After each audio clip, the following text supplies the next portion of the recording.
What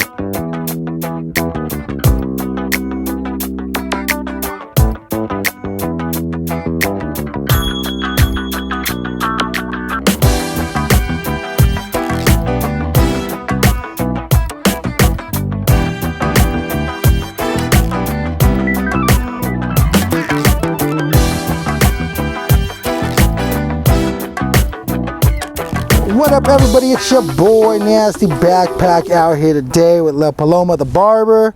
Got Car Wash Kenny getting his cut today. What's going on, everybody? Oh, just another day. Got wind, but thank goodness there's no rain. No rain. Started off with a tumble. Yeah. Tent got a little broken, but it's all right. It's all right. We out here. We out here. He's gonna try out for the Olympics. All right. So, what kind of cut are we gonna do here today? All right.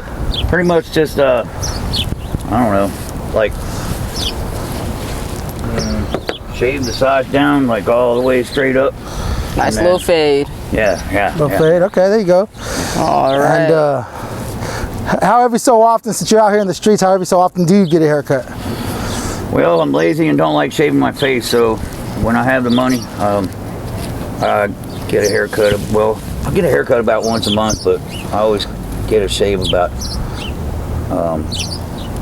twice a month. Okay. And I know just from the small talk out here from just setting up. Yeah. Have you ever had a barber pull up on you and cut you up in the streets? No. 32 years of being homeless, never had that? No. Today's your lucky day. Wait. The Rock Church in El Cajon, California, would hold an event where they would have food, and then they had this big old tent where they would have clothes. If you needed legal advice, you could get that. If you needed, identification, you could get that. A lawyer, you could get that. And it was like a kind of a big event. So how long have you been cutting La Paloma? So you can just call me Paloma. Paloma? Yeah. So I guess what I was saying was when I went about it, I was like, you know what? I want to. Actually, the story is actually crazy. This one time, I was like, I was at this restaurant right across the street from where I used to live, and I was talking to my friend, my childhood friend. We go way back. Shout out to Leslie. But we're talking, and we were walking out. We're finished with our conversation. I come across this guy who was like, I want to help out in the homeless community, and I was like, dude, I want to cut in the homeless community. Like that's what I want to do. I want to connect their stories. There's some dope ass people out there, but people just don't take the time to talk to them. You know what I mean? And I talk to whoever I want, because who am I? I'm not above anybody, right? I'm Paloma. Like not in like a cocky way or anything, but so I got like super excited. So then I come across the Aries Foundation. I'm like, hey, I'm not the best or anything, but I would love to come out and help out. So I started going to that, and then I eventually, got into school and was doing my stuff for school, because my intention, and I will do it, is to go around, Arizona and learn the people, of the streets. Like, I literally was born on a street, you know what I mean? So it's I just love people. I don't know, I've always loved people. Like, I love their stories. I love hearing about them, learning about them. So when I was coming up with, the nonprofit and the name of it, I wanted to keep something that was like more, more home to me. And my name, Paloma, it brings a lot of weight, and depending on what languages, you're talking Spanish in. So some languages it means pigeon, which is a street bird, and then in other languages it means a dove, a spiritual dove.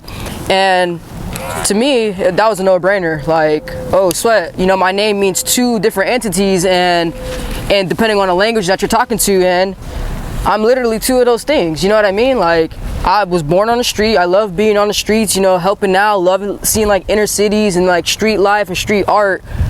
But I'm also a person who's, getting connected to the universe and wanting to branch out. So it was like a no-brainer, La Paloma, the bird, the pigeon, in whatever language you speak of.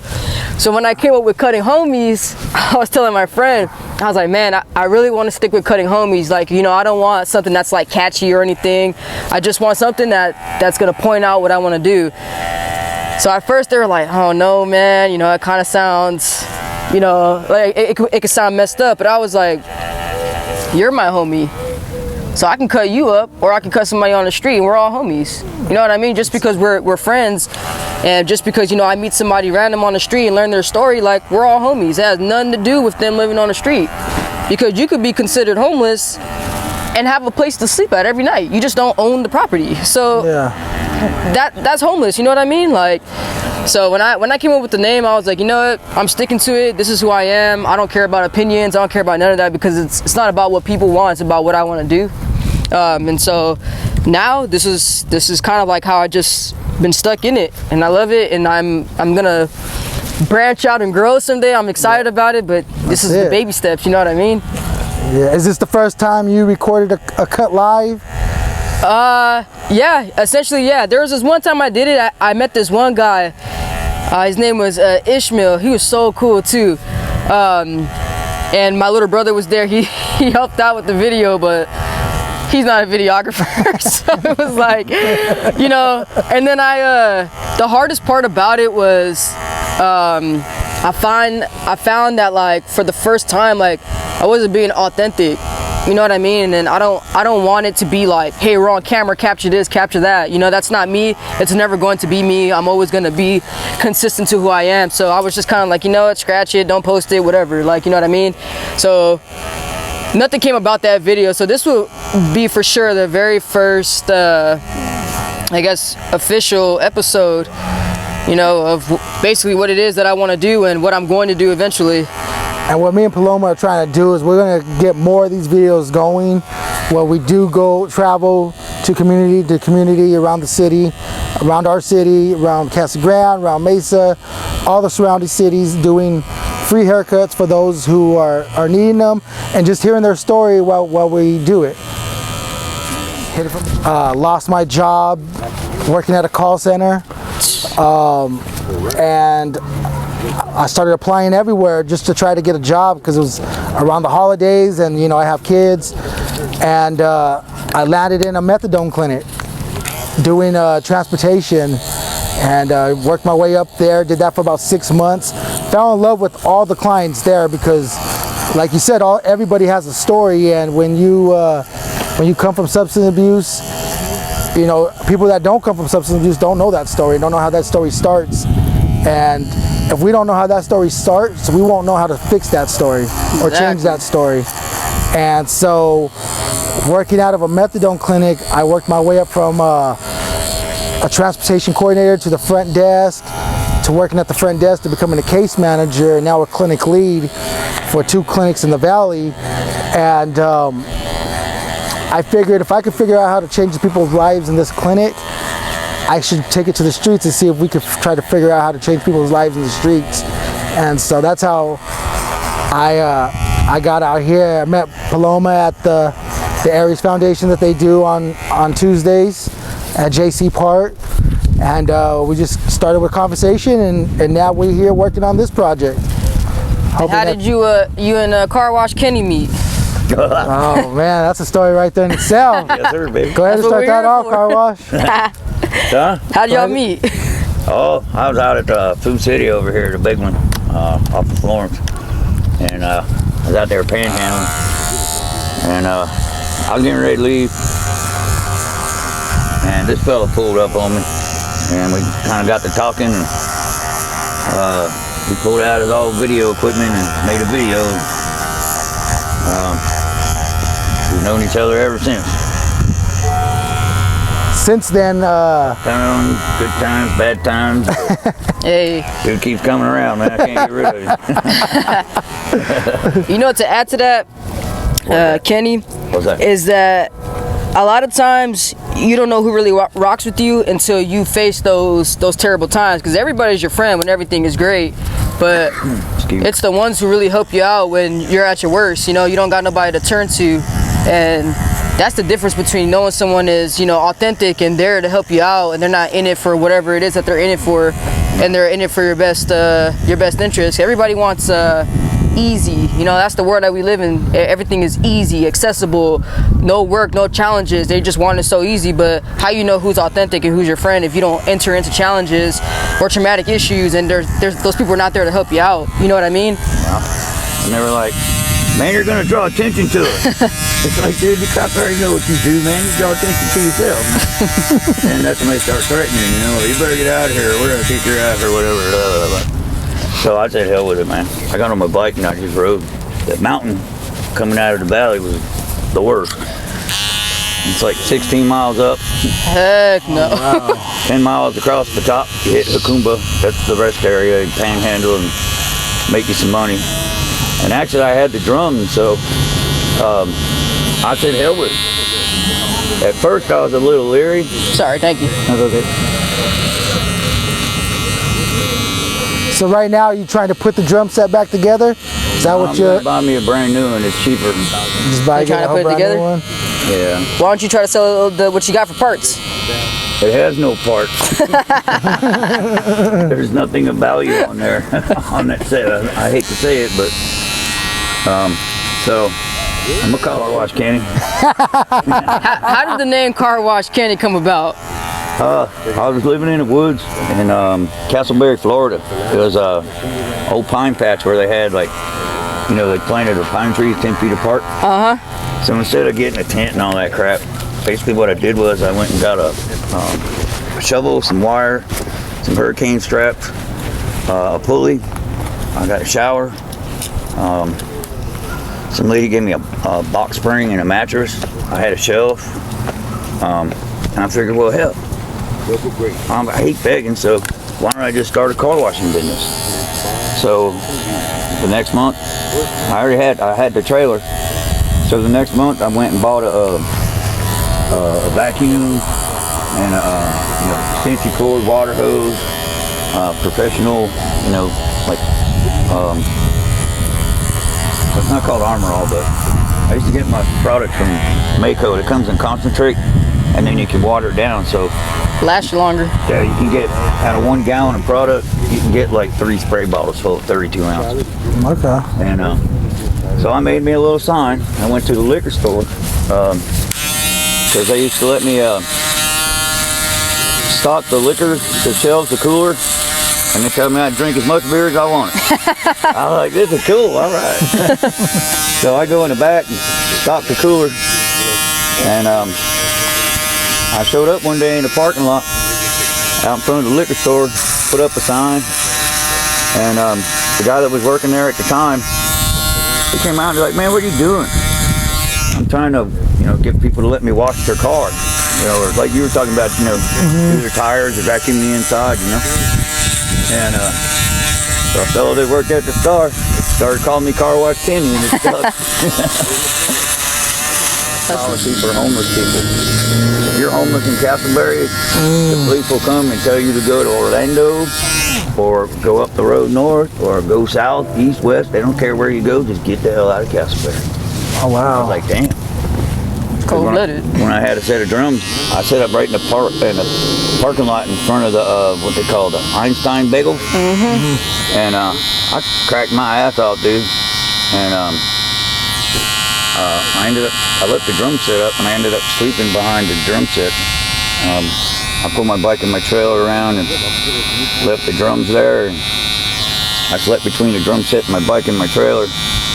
Now I'll be damned, but Castleberry police showed up. What? First dumb question, what are you doing? Well, what's it look like I'm doing? Like, don't be a smart ass. Don't ask a dumb question.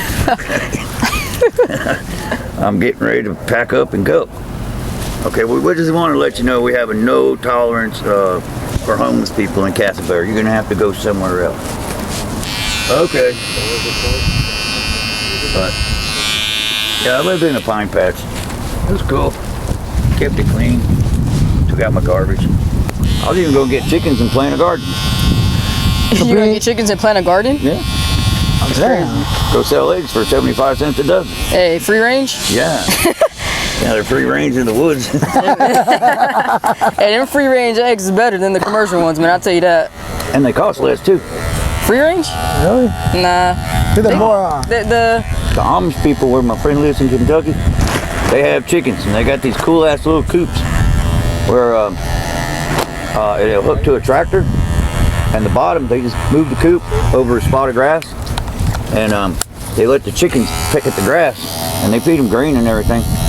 But when the chickens pick up all the grass, they hook the coop to the trailer, and they move it to the next grassy spot. But they collect all the eggs. The Amish used to sell eggs for 75 cents a dozen. sheesh. But because of whatever's going on with the economy, now they have to sell them for $1.25 a dozen. But still, you're not going to pay $1.25 for no dozen eggs at no grocery store nowadays. Nah, heck no, you're not. I'll tell you that, man. No. I always have to buy the 60 count. Oh, yeah, you got a big family? I get a big family, so Yeah. every so often we have to buy that big square of eggs. Yeah, they sell them over at the food city. Alright. So what I noticed is that the cost of living has gone up, but the price that people get paid to make a wage has not. No. That's facts. That is facts right there. Those That's people in government that are saying, "Oh, we're gonna help the American people." Let me get the top of your hair, right? All right. You got a little bit off the top. I haven't seen much help in that yet. No, they're man, it's all about corporate donors, man. They make a little $174,000 off our tax dollars, and where they're making their money at is off of corporations and passing laws that help corporations, not the American people. I mean, Marjorie Taylor Greene's off the freaking wall, dude. Somebody needs to give her a sedative or something. Lauren Boebert's the same damn thing. Cheats and liars, and telling me about this and that, and making jokes about, Elon, Omar, and others. I mean, the government's just at each other's throat right now. How they don't govern the country when they can't even govern them damn selves?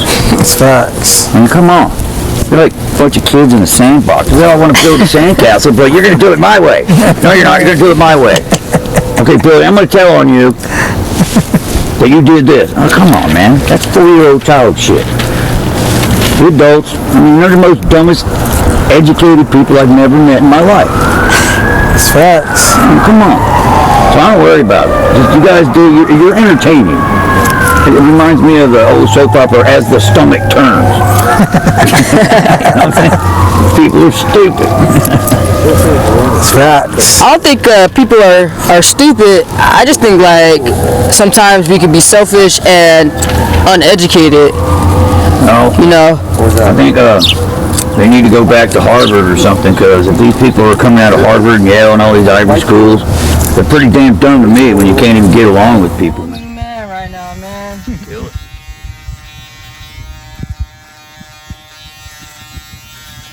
But I'd never heard of fentanyl, and I didn't know what they called it. I didn't know the street name for it. And this guy pulled up on me because I was waiting on a corner. I'd panhandle to make money for coming back here. And the guy pulled up on me. He's like, "Hey man, you got any blues?" I was like, "I don't know who you want to listen to." Roy Buchanan, Stevie Ray, some Hendrix, man. What do you like? He's like, "No man, you know what I'm talking about." And You he's want me like, to get your mustache and your goatee? Or we're gonna leave this, right? "Yeah, we'll leave that and then Take the mustache? soul patch and the stash off too." You trying to take away your soul? I thought you were talking about the blues didn't. right now, man. Oh well. Okay, he's got me.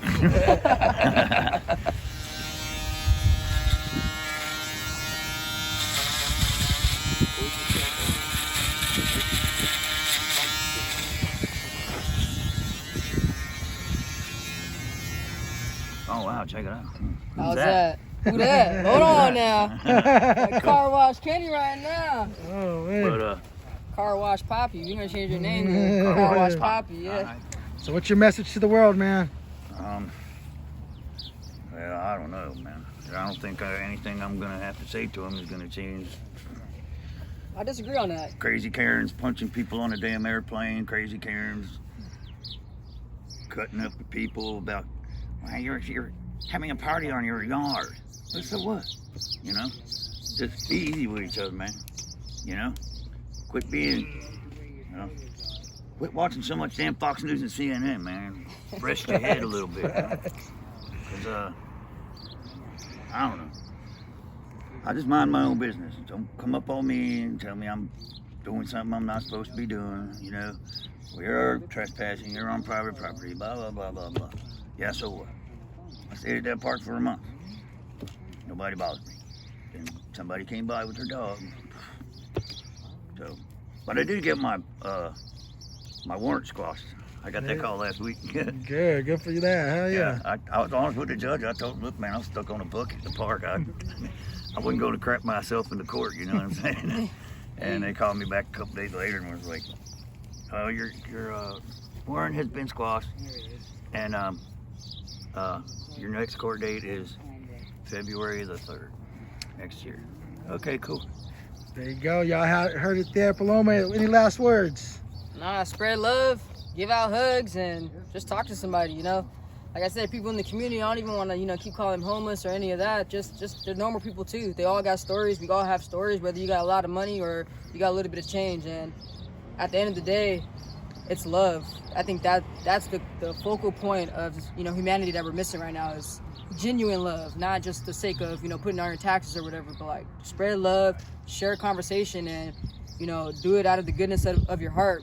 You'll feel the difference. You'll feel when it's not serving you and when it is serving you. And shit, this serves me. I love it. I enjoy it. And you get to meet somebody new. So thanks for watching. There it is. Appreciate you guys. And hey. There it is. Your boy Nasty Backpack. We out.